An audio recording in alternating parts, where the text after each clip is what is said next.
తెలుగు సాహిత్య విస్తరికి స్వాగతం. నా పేరు డేగల అనితా సూరి. ఇవాల్టి కవితా శీర్షిక పెద్ద బాల శిక్ష. ఈ కవిత నేటి నిజం దినపత్రికలోని సాహితీ కెరటాలు అన్న పేజీలో 9వ తేదీ నవంబర్ నెల 2017న ప్రచురింపబడింది. సాయంత్రపు వాకిళ్లన్నీ అరుగులపై చదువులు, వీధుల్లో ఆటలతో సందడిగా ఉండేది. సాయంత్రపు వాకిళ్లన్నీ అరుగులపై చదువులు, వీధుల్లో ఆటలతో సందడిగా ఉండేది. అలసిన లేత దేహాలు ఆరుబయట చందమామతో, అమ్మ చెప్పే కమ్మని కథలతో ఆదమరిచిపోయేవి.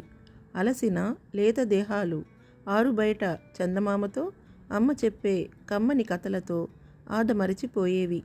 గుడిలో ప్రసాదంలా బడిలో జ్ఞానము ఉచితంగా దొరికేది. గుడిలో ప్రసాదంలా బడిలో జ్ఞానము ఉచితంగా దొరికేది. పుస్తకాలు తక్కువైనా మెదడంతా పాఠాలతో నిండేది. పుస్తకాలు తక్కువైనా మెదడంతా పాఠాలతో నిండేది. గద్దించే గురువు గొంతులో అదృశ్య వాత్సల్యం దొర్లేది. గద్దించే గురువు గొంతులో అదృశ్య వాత్సల్యం దొర్లేది. బలవంతంగా అరగదీయకున్న బలమైన చదువులుండేవి. బలవంతంగా అరగదీయకున్న బలమైన చదువులుండేవి. పెద్ద బాల శిక్షే నాడు విద్యార్థుల తొలి అడుగయ్యేది. పెద్ద బాల శిక్షే నాడు విద్యార్థుల తొలి అడుగయ్యేది.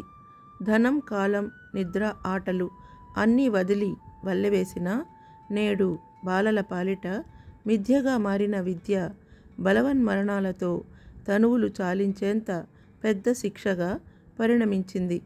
ధనం, కాలం, నిద్ర, ఆటలు అన్నీ వదిలి వల్లెవేసిన నేడు బాలల పాలిట మిథ్యగా మారిన విద్య బలవన్మరణాలతో తనువులు చాలించేంత పెద్ద శిక్షగా పరిణమించింది.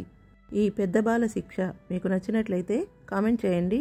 వీడియో లింక్ని మీ స్నేహితులకు, బంధువులకు షేర్ చేయండి, లైక్ చేయండి. మరిన్ని వీడియోల కోసం మా తెలుగు సాహిత్య విస్తరి ఛానల్ని సబ్స్క్రైబ్ చేసుకోండి. మరొక ఆసక్తికరమైన వీడియోతో త్వరలోనే మళ్ళీ కలుద్దాం. అంతవరకు సెలవు. నమస్తే.